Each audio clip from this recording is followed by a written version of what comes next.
Hi guys, स्वागत है आज आपका अपने चैनल HPS मेंस प्रिपरेशन में। आज करेंगे हम भारत की संस्कृति की सीरीज़ पहली, जिसमें करेंगे हम सामान्य ज्ञान के 20 महत्वपूर्ण प्रश्न।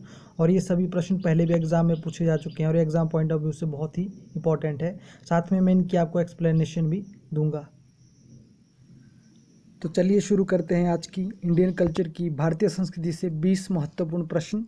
तो हमारा पहला प्रश्न है, प्रतिवर्ष हाथी महोत्सव कहाँ मनाया जाता है? ऑप्शन है जयपुर, श्री गंगानगर, जोधपुर और अजमेर में। तो हाथी महोत्सव जो है प्रतिवर्ष आपका जयपुर में मनाया जाता है। इसमें हाथियों को सजा धजा कर जो है महोत्सव में लाया जाता है। नेक्स्ट क्वेश्चन है आपका, मे दम मे फाई किस प्रदेश का त्यौहार है? मे दम मे फाई जो है ये असम का त्यौहार है। मे दम मे फाई असम के ताई अहोम जनजाति का त्यौहार है। ताई अहोम अपने पूर्वजों के लिए प्रसाद चढ़ाते हैं और पारंपरिक तरीके से भगवान को बलिदान देते हैं। नेक्स्ट क्वेश्चन है, गुरुमुखी, डोगरी और सिंधी लिपि की उत्पत्ति किस लिपि से हुई है? ब्राह्मी लिपि, शारदा लिपि, टांकरी लिपि या कुषाण लिपि? तो इन गुरुमुखी, डोगरी और सिंधी लिपि की जो उत्पत्ति हुई है वो आपकी शारदा लिपि से हुई है। तो शारदा जो है 8वीं शताब्दी के आसपास विकसित एक स्क्रिप्ट के ब्राह्मण परिवार की एक लिपि है।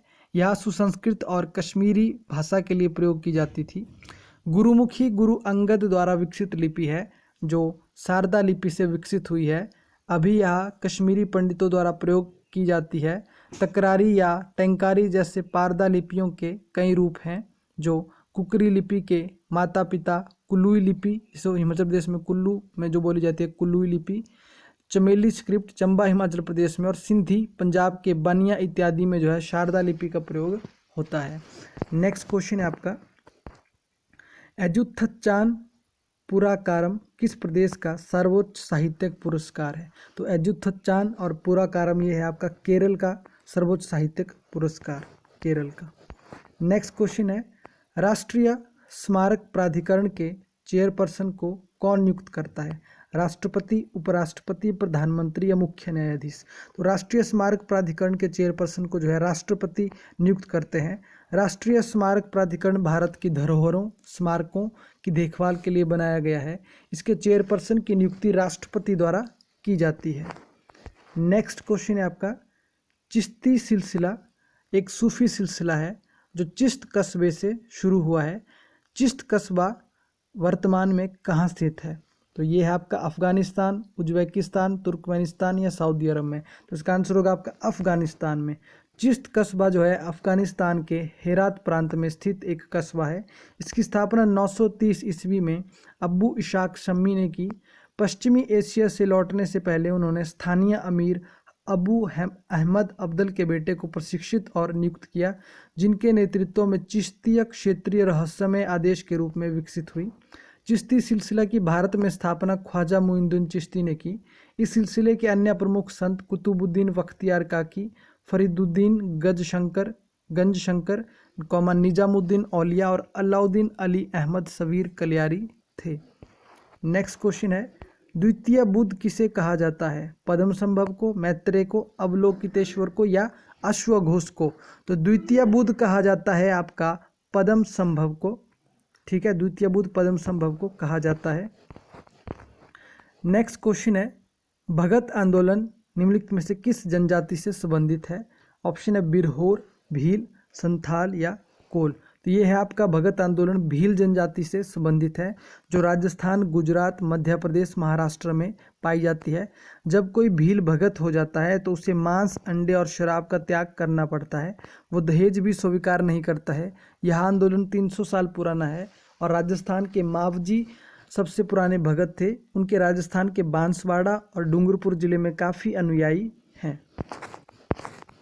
नेक्स्ट क्वेश्चन है, एलिफेंटा की गुफाएं मुख्य रूप से किस वंश से संबंधित है? तो ऑप्शन है चालुक्य, चोल, चेर या राष्ट्रकूट? तो एलिफेंटा की गुफाएं आपकी राष्ट्रकूटों से संबंधित है। इन्हें 1987 में यूनेस्को ने विश्व धरोहर का दर्जा दिया। 1987 में विश्व धरोहर का दर्जा दिया। केंद्रीय भारतीय भाषा संस्थान कहाँ स्थित है? तो केंद्रीय भारतीय भाषा संस्थान स्थित है आपका मैसूर में। मैसूर में। नेक्स्ट क्वेश्चन है, रूमटेक मठ कहाँ स्थित है? अरुणाचल प्रदेश, हिमाचल प्रदेश, सिक्किम या जम्मू कश्मीर में? तो ये जो है रूमटेक मठ को धर्मचक्र केंद्र भी कहा जाता है। यह सिक्किम की राजधानी गंगटोक के पास है, रूमटेक मठ। ये क्वेश्चन पहले भी एग्जाम में आया हुआ है। नेक्स्ट क्वेश्चन है, दलाई लामा तिब्बती बौद्ध धर्म के निम्नलिखित उप स्कूलों में से किसके अस्थायी प्रमुख है? बहुत इंपॉर्टेंट क्वेश्चन है। दलाई लामा जो है इनमें से किस संप्रदाय, जो बौद्ध धर्म का अलग से संप्रदाय उससे संबंधित है? तो देखिए ऑप्शन में नइंगमप और सक्याप, कग्यूपा और गेलुगप्पा दिया हुआ है। तो दलाई लामा जो है आपके ऑप्शन डी गेलुगप्पा संप्रदाय से संबंधित है। नेक्स्ट क्वेश्चन है, निम्नलिखित में से किस नृत्य को पंडित जवाहरलाल नेहरू ने गरीबों की कथकली कहा था? तो देखिए गरीबों की कथकली कहा था ओट्टामथुल्लाल को। ओट्टामथुल्लाल जो है आपका केरल का नृत्य है। इसे 18वीं सदी में कुंचन नंबियार ने स्थापित किया था। कुंचन नंबियार ने स्थापित किया था। नेक्स्ट क्वेश्चन है, मथुरा के कला स्कूल में किसका प्रयोग किया गया था? तो मथुरा के कला स्कूल में देखिए संगमरमर है, लाल बलुआ पत्थर है, ग्रेफाइट स्लेट है। तो इसमें ऑप्शन बी लाल बलुआ पत्थर का इसमें प्रयोग किया गया था। कुषाण काल में मथुरा भी कला का प्रमुख केंद्र था, जहां अनेक स्तूपों, विहारों एवं मूर्तियों का निर्माण करवाया गया। इस समय तक शिल्पकारों एवं मूर्ति निर्माण के लिए मथुरा के कलाकार दूर दूर तक प्रख्यात हो चुके थे। यहाँ से अनेक हिंदू, बौद्ध एवं जैन मूर्तियां प्राप्त हुई है और जिनमें से अधिकांशतः जो है कुषाण युग की हैं।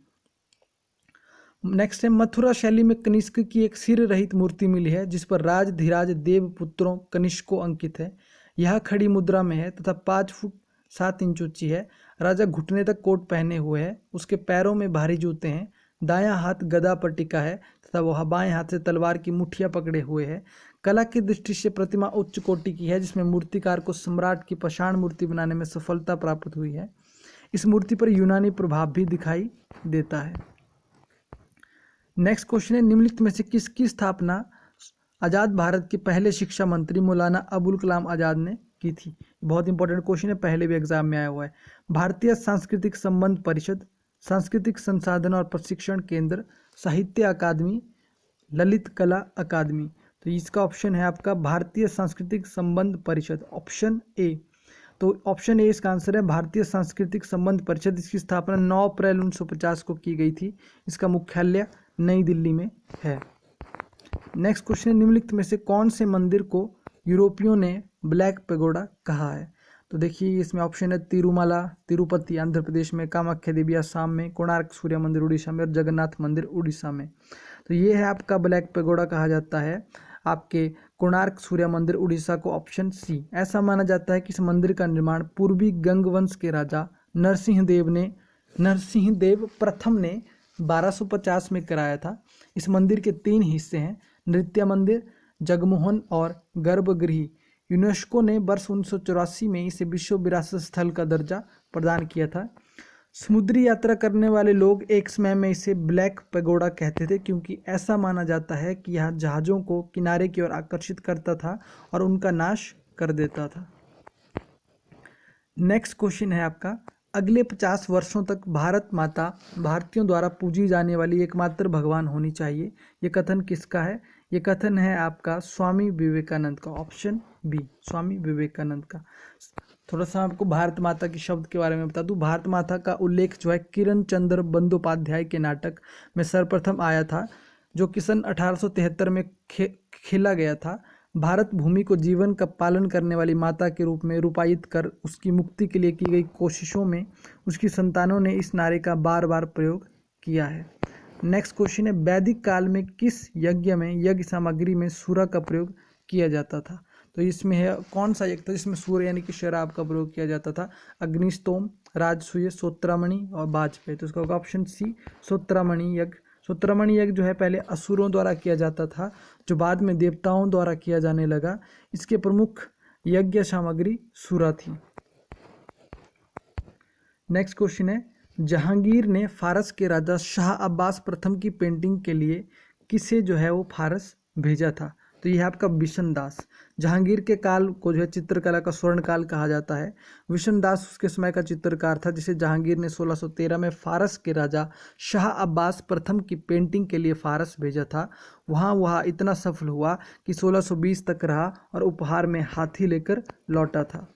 नेक्स्ट क्वेश्चन है आपका, निम्नलिखित में से किस राजा के निधन पर कवि ने आद्य धारा, निराधारा, निरालंबा, सरस्वती इस प्रकार की कविता से शोक प्रकट किया? ये बहुत इंपॉर्टेंट क्वेश्चन है कि किस राजा के निधन पर कवि ने आद्य धारा, निराधारा, निरालंबा, सरस्वती इस प्रकार की कविता से शोक प्रकट किया है? तो इसका आंसर है आपका भोज परमार, ऑप्शन डी। धार के राजा भोज परमार एक प्रसिद्ध राजा थे। वो एक महान विद्वान थे, उन्हें कविराज कहा जाता था। उनके निधन पर कवि ने लिखा था, अद्य धारा निराधारा निरालंबा सरस्वती पंडितः खंडितः सर्वे भोजराजे दिवम गते। अर्थात कि भोजराज के दिवंगत हो जाने से धारा नगरी निराधार हो गई है, सरस्वती बिना आलंब की हो गई है और सभी पंडित खंडित हो गए हैं। तो ये थे आपके इंडियन कल्चर की सीरीज के 20 महत्वपूर्ण प्रश्न जो पहले भी एग्जाम में पूछे जा चुके हैं। तो आप इनके नोट मेकिंग इनसे कर सकते हैं। आगे आने वाली वीडियोस के लिए चैनल के साथ बने रहिए। और भी एजुकेशनल वीडियोस हैं चैनल पे, जैसे कि HPGK की बेस्ट 500 क्वेश्चंस हैं जो कि पहले भी एग्जाम में पूछे जा चुके हैं। तो डिस्क्रिप्शन में आपको उसका भी लिंक मिलेगा, आप उसको भी ज़रूर देखें।